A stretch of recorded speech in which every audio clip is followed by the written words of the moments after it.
Alright, here we go. So, I was going to stream some Summoners War today, but my phone told me no, so here we are. I figured since I've already done a couple of videos on this beta, I might as well actually explain how the hell you even play this game, or what it is to the 99% of my viewership who doesn't have any idea, because that's not why you followed my channel. So anyways, without further ado, this is MTG Arena. Whoops, actually, hold on. Let's go ahead and cancel that so I can kind of... So when you get into the game, there's plethora of different options of things you can be doing, but the main thing you should be paying attention to, really, is these little missions at the bottom, because they give you this currency, and that's how you get more packs. Now, the more packs you get, the more decks you can build, and you don't have to spend any money, and that's realistically what we all want anyways. Nobody likes spending their money, they just like getting the stuff for spending their money. This is a way you can do it for free and not spend the money. It's kind of a win-win there, you know? But anyway, tons and tons and tons of options for different play formats. Drafts, you're going to be opening packs and then building a deck on the fly and then fighting each other. Constructed, you bring your own deck. It's constructed already. Pandemonium is like a rotating game mode. We won't even touch that. Ranked draft, and then traditional constructed. But the important things is these four down here. This play, traditional play, ranked, traditional, ranked. So your play and your ranked forms are only going to be best of 1, and traditional means best of 3. So without further ado, let's go play a ranked game.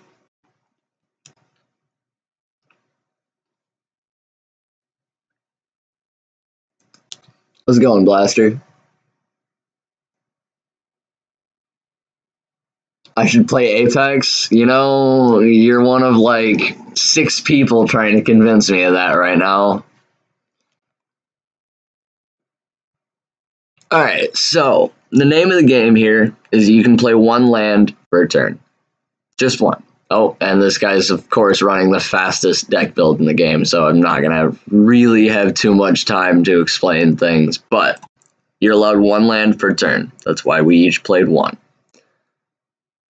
Your creatures will cost those land. So in this case, 1 green. In his case, it was 1 red, or a mountain, which he has, which is why he's burning me into the ground. So for a blue, and 1 of any color, that's that 1 in the grayed out circle, we go ahead and just play this River Sneak. And there's not really anything else we can do, so it's just going to pass the turn for us.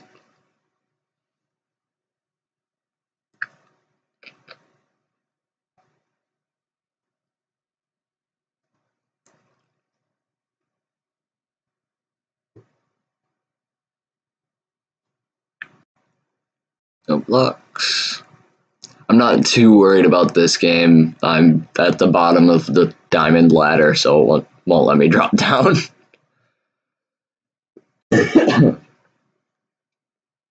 So if I get kicked in this game, I'm not too worried about it. And go ahead and attack him. So every turn, there are phases. Oops, he's just spamming through his, so I don't even get to show you guys. Okay, so at the beginning of your turn, you untap everything. So they're being turned face up. When you use something up, it's turned sideways. Then you draw a card. There's a phase in between there, but there's nothing really in play is affecting it at all, so we're not going to worry about it right now. Just acknowledge that it's there. After that, you get a main phase in which you can play things, an attack phase in which you can, well, attack, and a second main phase where you can continue playing things afterwards. So this is my first main phase. I'm going to play this creature for 3 because this land came in tapped. So 1, 2, 3. And when Merfolk came into play, the River Sneak got bigger. And when I played a Merfolk, this made another Merfolk. So 1 attack.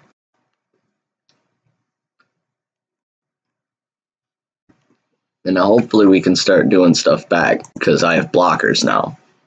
And we can start showing you guys that.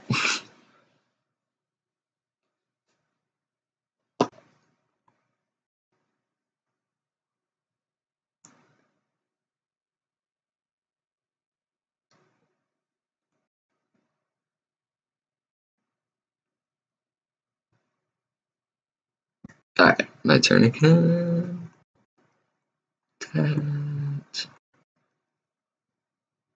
Play him for 1, which gives me 1, 2 Merfolk, and gives that. Oh, nothing, because actually we're going to go ahead and in response. Okay, so there are 2 types of non-permanent spells in the game: instants and sorceries.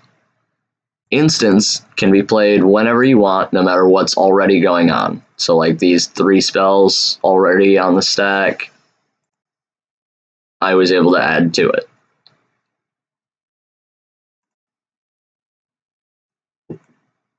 Sorceries can only be played during your own main phase.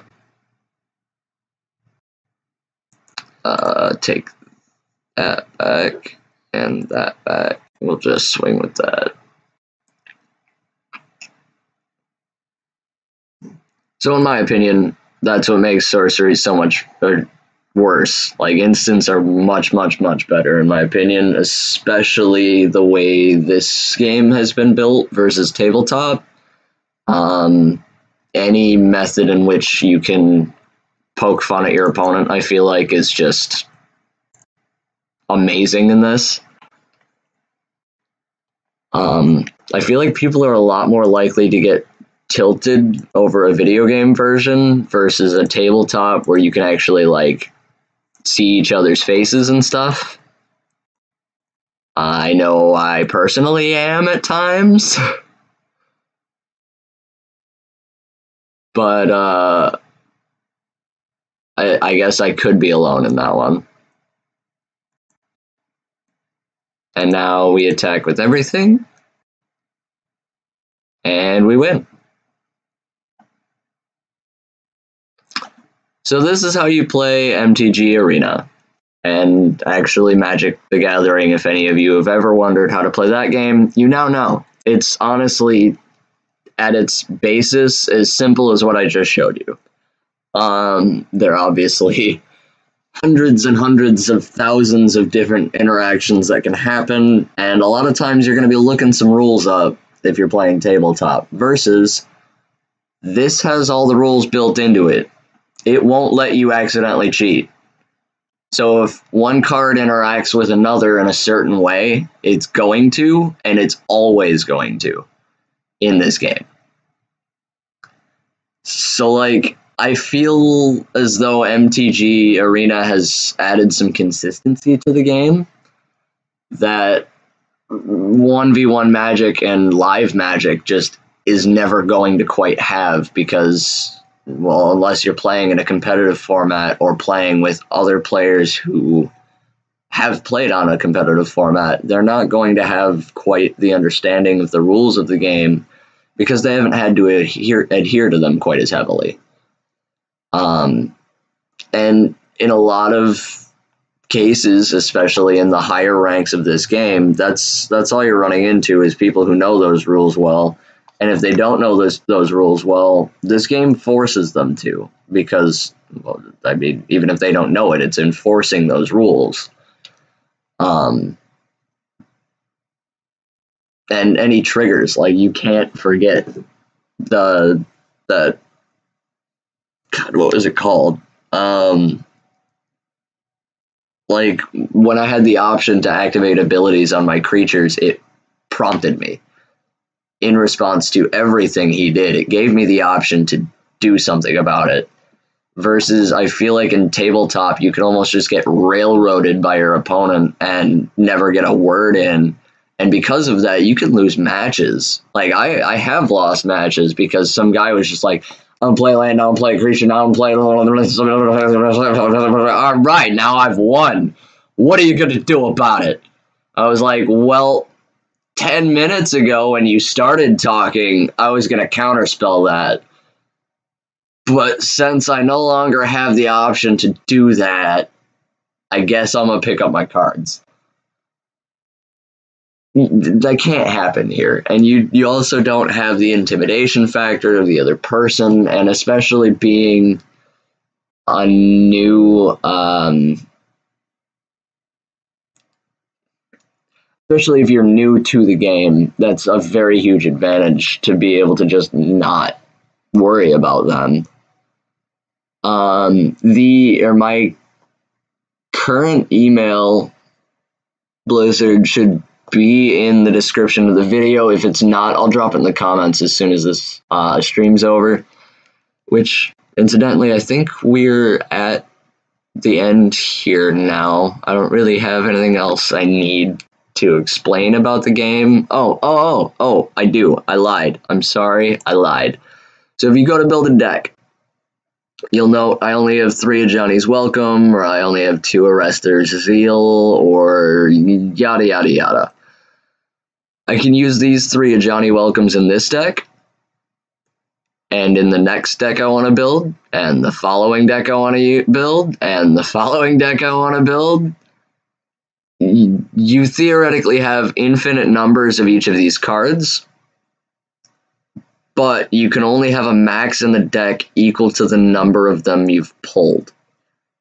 So in this case, I can only have 3 Welcomes in each of the decks I build, but I can build any number of decks using a Johnny's Welcome. The most fun part of that to me, which we will be doing another video on soon.